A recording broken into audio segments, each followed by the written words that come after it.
Hi කොහොමද ඉතින් ඔයාලට? ඔන්න ඉතින් මම අද ඔයාලට අරගෙන ආවේ මෙන්න මේ රසම රස සැමන් බෙදුම හදන වීඩියෝ එක.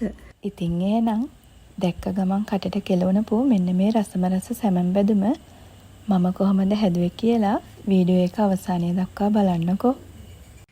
මම මේ සැමන් බෙදුම හදාගන්න මෙන්න මේ සැමන් වර්ගය තමයි පාවිච්චි කරේ. ඉතින් ඔයාලට කැමති සැමන් වර්ගයක් අරගෙන සැමන් බෙදුම හදාගන්න පුළුවන්.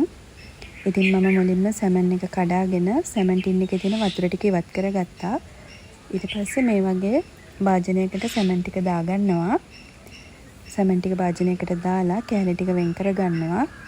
ඉතින් මේ සැමන් බැදුම හදාගන්න අවශ්‍ය දේවල් ටික මම කලින්ම කපලා වෙන් කරගත්තා.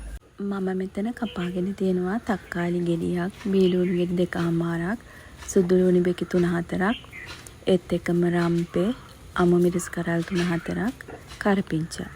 ඉතින් ඔයාලට අවශ්‍ය ප්‍රමාණයට මේ ටික ගන්න පුළුවන්. මෙන්න මේ මැටි ඇතිලිය තමයි අද මම සැමන් බෙදුම හදාගන්නේ. දැන් මම රත්තුණු ඇතිලියට පිරිසිදු පොල් තෙල් තමයි එකතු කරගන්නේ. ඔයාලත් පිරිසිදු පොල් තෙල් වර්ගයක් පාවිච්චි කරන්න.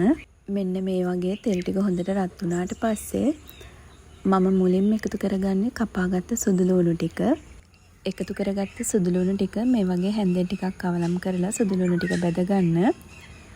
ඊට පස්සේ මම කපාගත්ත බීලුණු, අමු මිරිස්, රම්පේ, කරපිංචා, ඒ වගේම කපාගත්ත තක්කාලි ගෙඩිය තෙල් එකට එකතු කරගන්නවා.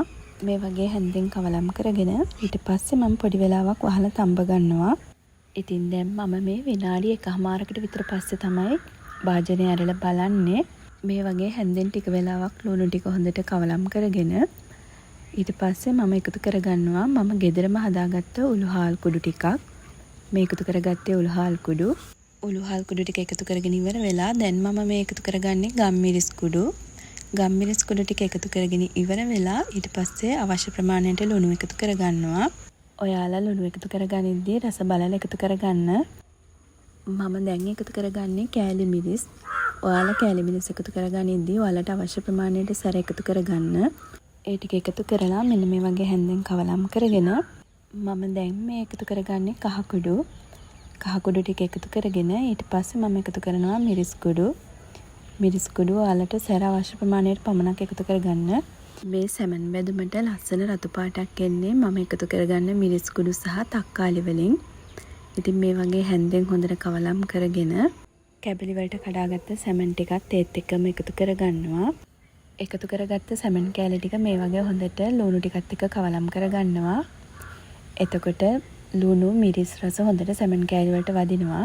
මේ වගේ ටික වෙලාවක් හැන්දෙන් කවලම් කරගෙන ඉවර වෙලා ලිපේ ගින්දර අඩු කරගෙන සැමන් ටික තප්පර කීපයක් වහලා තඹ ගන්නවා.